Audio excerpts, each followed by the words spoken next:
Hello and welcome back to my YouTube channel. My name is Stephanie Viner. I am a mother and I am a former ECE, so an early childhood educator, and I am now a content creator for the All Canadian Girl, which is a blog, a YouTube channel, and an Instagram account. So I have been kind of away, I guess, the last week. I normally post regularly and the last week has been just really hard. And that is what I wanted to talk to you guys about. So I posted on my Instagram stories a couple days ago about my issue, and my issue is that I suffer from anxiety and depression. I have always suffered from anxiety and depression from, I think the oldest memory I have of feeling like anxiety is, if I could say 5, probably around there. I remember just constantly being worried. I remember staying up late, and I remember having like this feeling. It got so bad in elementary school that I literally thought I was crazy.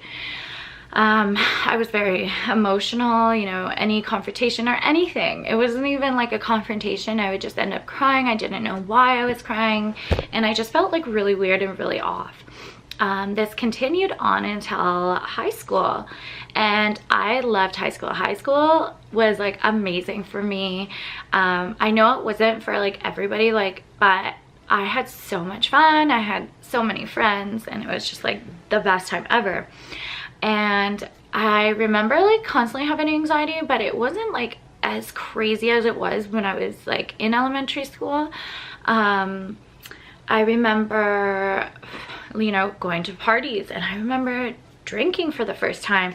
And I remember that feeling. It made me feel like I had no anxiety, that I was like totally free from worry, that I, if I continued to drink, it would go away, and that wasn't the answer at all. In fact, it was like the complete opposite. It started in this like crazy cycle that I would like drink because I was anxious, and then I would feel good, and then the next day I'd wake up and I'd feel anxious again. So I'd be like, okay, I want to have another glass of wine, or a beer, or whatever it was.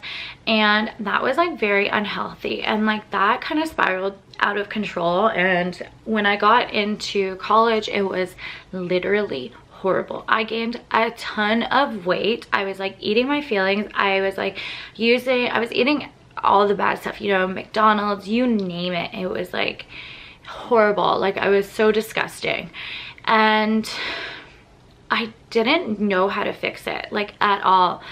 And then one day I remember waking up and being like, enough is enough. I need to get healthy. I need to look better. I need to feel better. This isn't me. So I started working out, and I started following a meal plan, started eating really healthy, watching what I was putting into my body, not drinking as much, if at all. And you've never felt better. Like I felt so good, so healthy, so like I just felt like the best I've ever felt in my entire life. And for the first time in my life, I did feel free. I felt free of worry, and free of stress, and free of, any horrible thoughts, because I am an overthinker and I do have OCD. And yeah, that continued on until I got pregnant.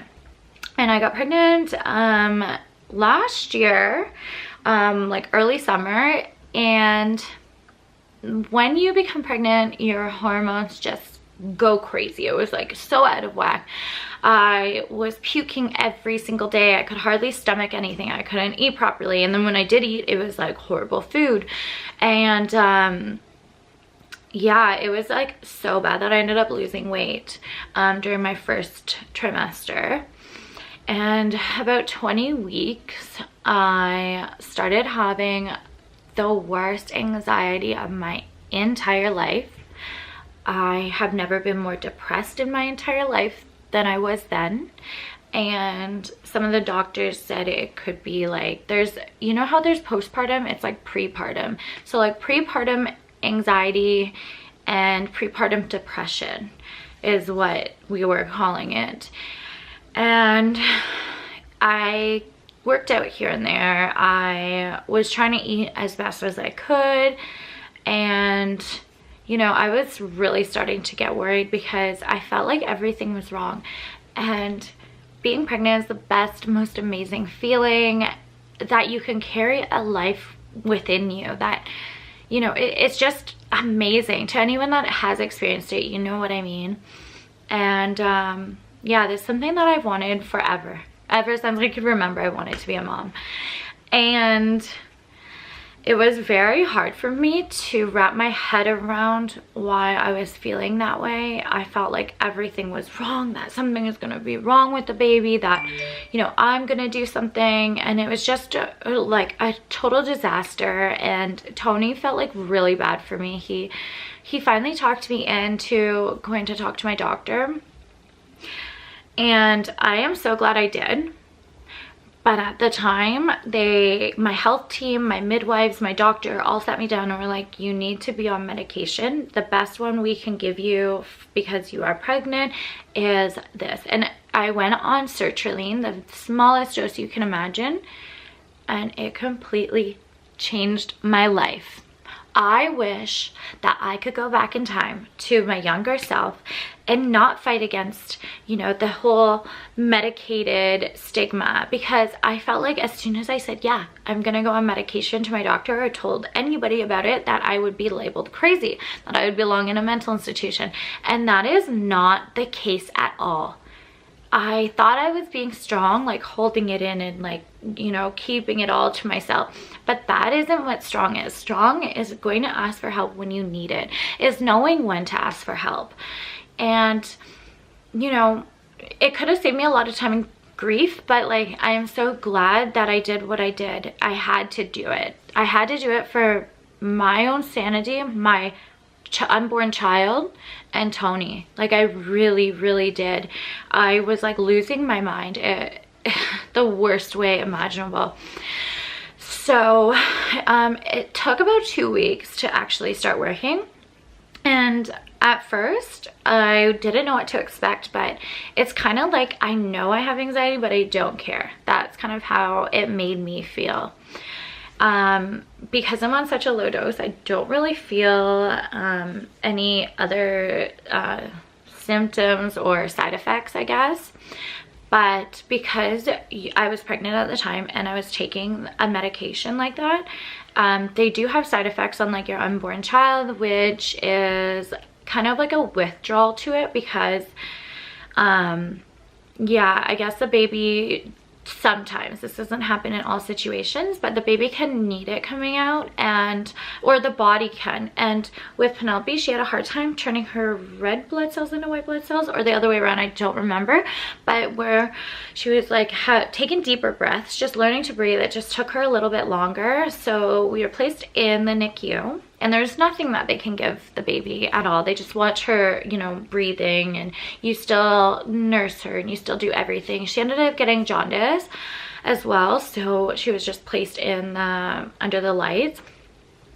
But honestly, the amount of worrying I did leading up to that was like unreal. I thought the worst. And the worst thing you can do when you are pregnant and you're like worried about things is look it up on Google. Because like with Google, I thought, like, I was reading the worst stuff ever, and my doctors were like, stop reading. Like, you need to stop yourself from looking at that, because I was like going in every week. I was like, okay, is this gonna happen? Is this gonna happen? I read this and I know this, and it was just horrible. So in the end, it was completely fine. I am still on that medication. I did not have postpartum. If anything, I was like crazy in love. I was like on top of the world, cloud 9, and I still am. Like, that really didn't start like going away until like 6 months after she was born. And then I kind of came back to like reality. But like for 6 months afterwards, instead of postpartum, like depression or anything, I was like in heaven. It was like the best feeling in the world. I loved being a new mom.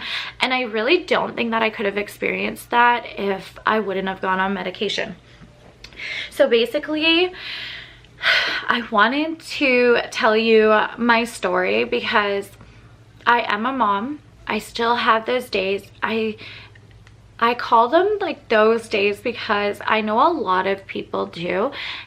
And it's not something you can see on somebody. Like, you can be the happiest person in the world and you can still be fighting like that silent battle inside.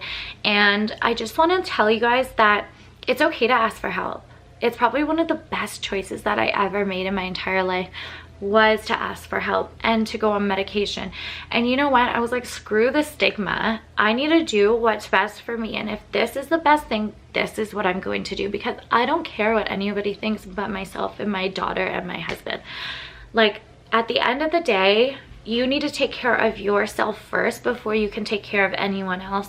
And I still have to keep reminding myself of that some days, because I give. Like, I, you know, try to do the best I can for my family, and I feel like I put myself last, like any mom does, of course. But you really need to take time out for self-care. And you know, if you are feeling a certain way, I would suggest to say no to certain situations, certain people. If there is somebody, if you're like me, I totally get like vibes off people. So, you know, around certain people I get like anxiety around, and I don't know, I don't have an explanation for it. I don't know if they're like good people or bad people, or if I'm just like feeling weird stuff. But the only thing that matters is how I feel. So if those people do make me feel anxious, or I don't feel good around them 100%, then I just won't be hanging out. And that's the simple truth. I know that there are a lot of people who, you know, work in places that give them anxiety. A few people have messaged me and said, you know, I go to work and I get anxious because I carry it and I bring it home. And that is one of the hardest things. Like, that is why I didn't get into like the medical profession, and I didn't become a nurse or anything like that. And I really wanted to go for social work when I first started school, but I knew I couldn't. I knew I would carry that home with me every single day. I'm very empathetic, so I tend to put myself in other people's shoes, and that is like one of my biggest causes of anxiety, because I'm like, how would this person feel? Like, how can I help? And then their worries become my worries, and that is like a huge thing. So, you know, I've learned how to kind of control my anxiety. I still get it. Like, I still have those days where I completely just don't have time to do self-care or to make sure that I say no. Like, we're only human, right? But the only thing is, you can try and things will get better, and there's always tomorrow. You know, there's always a new day. I always look forward, like when I am feeling anxious or like whatever, if it's at nighttime, I'm like, thank God it's almost the next day. The next day I'm gonna wake up and everything's gonna be better. And the last time I had anxiety, I kept saying that every single day, and sure enough, I think it was like the third day, I woke up and I felt like me again. And it will happen. Things will get better. And if you need help, the best thing I can tell you is don't be afraid to ask anybody for help. You know, go talk to your doctor. Just don't feel like there is a huge stigma, and don't feel like you're crazy, because you are not. There are so many people that have anxiety, we just don't know. So I just want to thank you guys for watching my video. I hope this may have helped somebody. I just want to be like real and upfront, and if you guys have any more suggestions for video ideas, or if you guys just want to talk, I will leave all my info down below, and don't forget to like and subscribe. Thanks for watching.